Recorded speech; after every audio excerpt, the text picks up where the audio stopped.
pagi teman-teman, kita berjumpa lagi ya dalam video pembelajaran online. Masih temanya tentang investasi ya, sebagai bagian dari 7 langkah menuju kebebasan finansial, 7 step to financial freedom. Jadi tadi sudah kita diskusikan 2 instrumen investasi yang paling utama ya, yakni reksadana atau kemudian properti. Nah yang terakhir ini, yang berikutnya ini adalah investasi dengan emas. Ya ini memang bagi sebagian besar orang ya, terutama yang usianya sudah tua ya, generasi lama itu mungkin mereka tetap merasa menyimpan emas itu sebagai bagian untuk menjaga nilai investasi mereka ya. Tapi sebenarnya kita harus cermat juga ya. Kalau kita lihat sejarahnya, memang nanti coba akan kita lihat ya, harga emas ini memang selama 20 tahun terakhir ini cenderung stabil ya, stagnan, bahasa lainnya stagnan ya.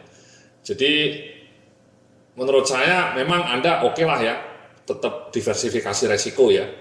Artinya tidak semuanya digelontorkan untuk membeli properti atau semuanya digunakan untuk membeli reksadana. Ada prinsip don't put your eggs in one basket ya. Jadi prinsipnya saya tadi, properti 50%, reksadana 30%, emasnya mungkin cukup 20% saja untuk mendiversifikasi resiko.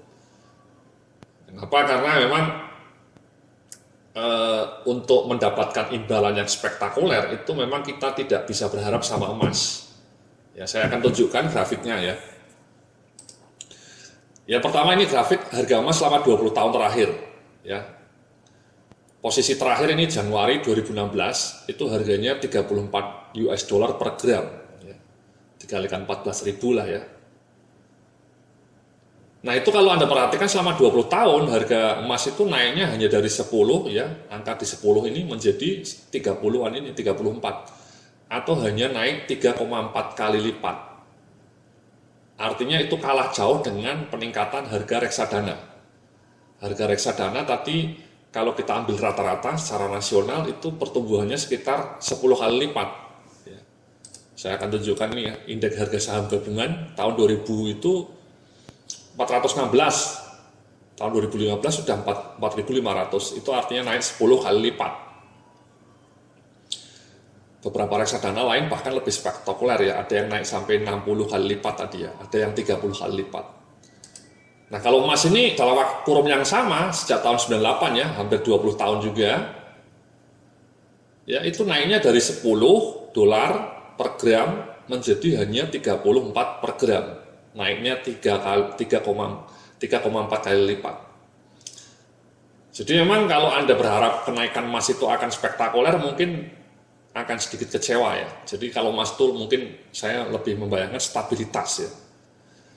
Memang kalau Anda membeli emas pada saat booming itu memang gila-gilaan ini ya. Inilah tahun 2008-2010 ini booming emas di Indonesia ya. Saat itu banyak orang gembar-gembor kebun emas gitu ya. Itu memang terjadi karena harga emas dunia memang bergejolak ya, dan naiknya dramatis dari hanya 10 dolar tiba-tiba naik ke puncaknya tahun 2011-an ini 60 dolar US dollar per gram ya, sampai 600-an ribu saat itu ya, 650 ribu ya, dari harga hanya 10 US dollar atau 100 ribu tiba-tiba naik sampai 600 ribu, sehingga orang euforia. Disinilah banyak orang jualan mengenai konsep kebun emas ya, karena naik. Tapi semenjak tahun 2012 harga emas kolaps dari harga tertinggi 60 US dollar tiba-tiba menjadi hanya 30. Itu artinya jatuh separuhnya ya. Mari kita coba kita zoom ya, yang di 5 tahun ini ya. Di September tahun 2012 ini puncak harga emas 60 US dollar ya.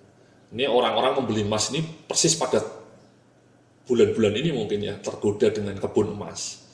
Ternyata puncak harga emas itu terjadi di September tahun 2012. Setelah itu turun dengan santai gitu ya. Terus trennya turun sampai tiba-tiba 35. Bayangkan dari harga 60 US dollar ya, 600 ribu misalnya, menjadi hanya 350 ribu, turun separuhnya. Disinilah orang banyak rugi ya. Orang-orang yang investasi kebun emas itu merasa mendapatkan janji kosong ya, banyak ya. Beberapa saudara saya ikut program kebun emas ya, gade emas, ya rugi karena harga emasnya jatuh. Jadi emang hati-hati ya Bapak Ibu ya, ketika Anda mau investasi, bahkan emas pun harganya bisa jatuh. Mungkin ketika saat ini orang euforia ya, dari 30 tiba-tiba menjadi 60 ya, dari 300.000 per gram menjadi sampai 600.000 per gram. Orang bergejolak, senang, dianggap emas itu sebagai masa depan. Ternyata setelah tahun 2012 rontok ya menjadi hanya 30 US dollar. Jadi hati-hati ya Ibu-ibu ya, bahkan kalau kita lihat 1 tahun terakhir ini ya, relatif stagnan ya, dari tahun 38 US dollar ya, per gram atau sekitar 400.000, ya ini selama setahun cenderungnya turun, ya. Selama 3 bulan turun juga. Tapi yang mau saya perhatikan 20 tahun ya, mungkin itu horizon yang lebih panjang ya. Jadi kalau Anda amati harga emas selama 20 tahun terakhir ini, memang kalau Anda perhatikan memang ya stabil ya. Stabil artinya kalah jauh dengan reksadana ya. Dalam kurun yang sama, reksadana bisa tumbuh sampai 10 kali lipat.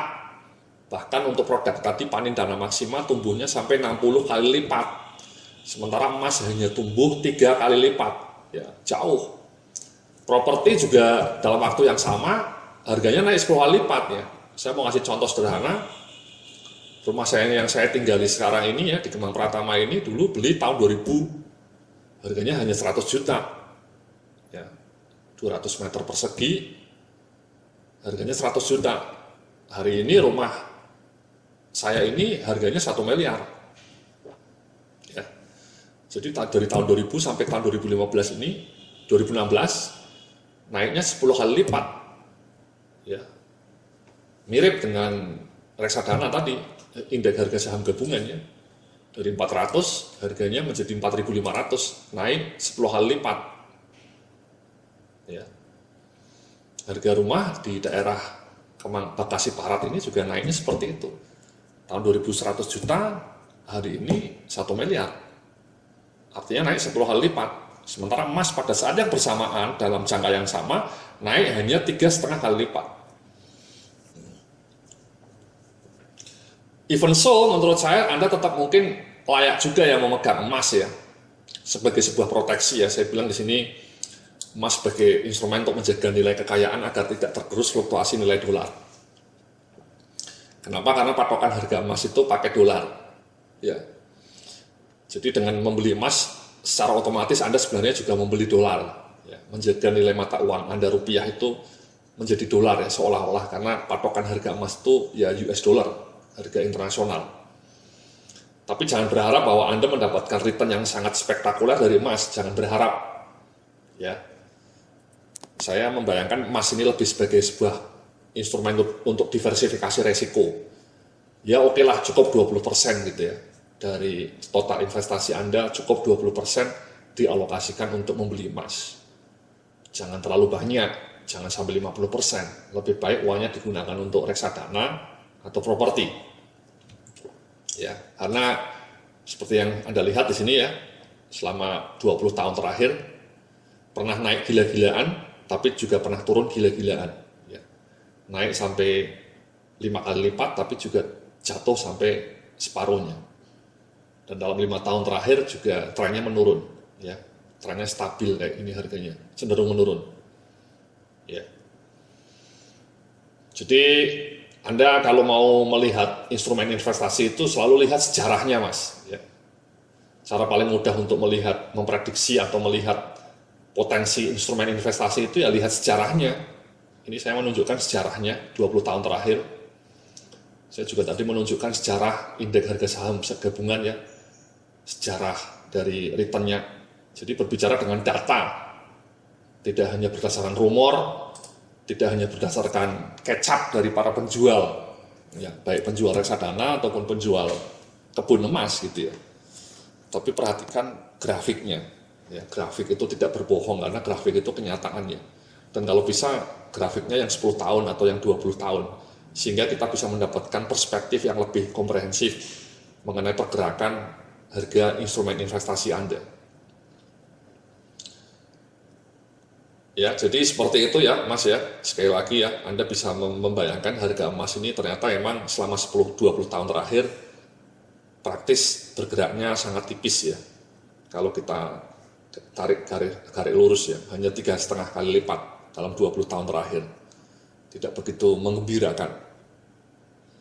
Tapi sebagai sebuah instrumen investasi tetap Anda perlu ya, karena liquid ya, Anda mudah menguangkan, investasi emas ini mudah dibeli juga, dengan hanya 500.000 dapat 1 gram dan mudah dijual ya.